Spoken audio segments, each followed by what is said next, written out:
Hi guys, DDoS 2 is one of the most terrorist-sided maps in CSGO, and most of the teams find it difficult to score 5 rounds playing as counter-terrorists, even if they won the pistol round.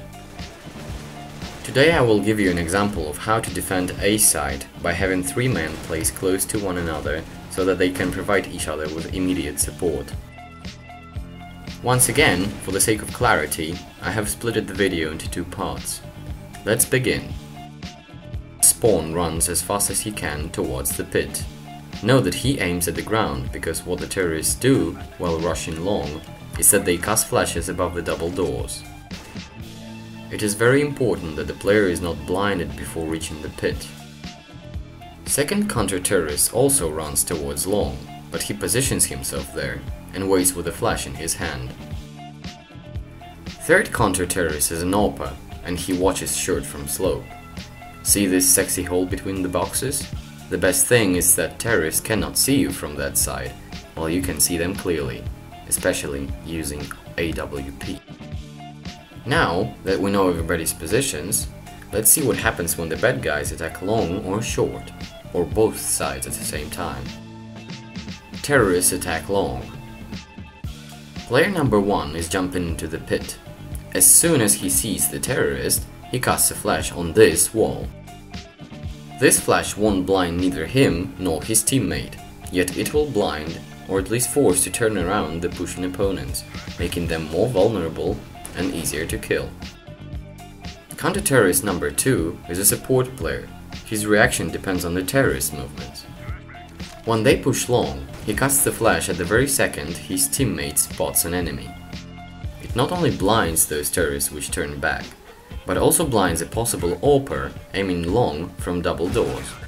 The AWPer remains on his position and constantly aims short, as there is a high chance that the terrorists will try to push short at the same time. Terrorists attack short.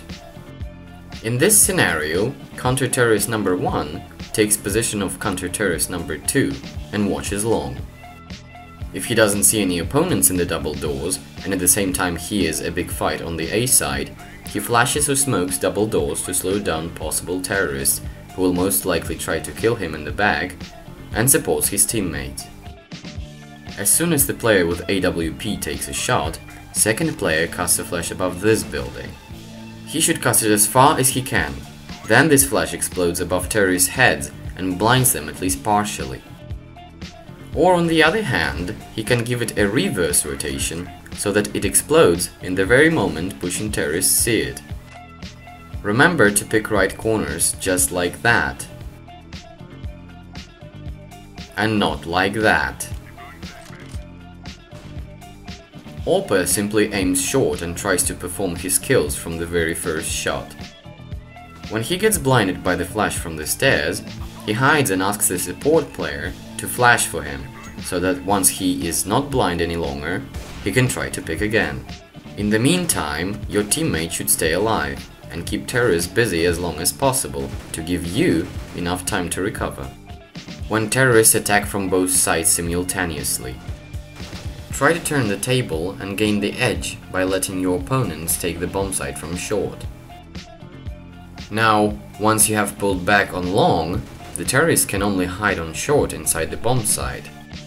You know exactly where they are, and all you have to do is to coordinate bomb site retake.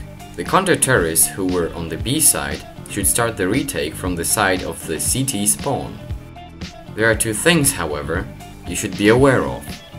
First of all, until the action begins, always watch your back from the middle doors. Second, do not reveal yourself to the opponent until CTs from long are ready for the retake.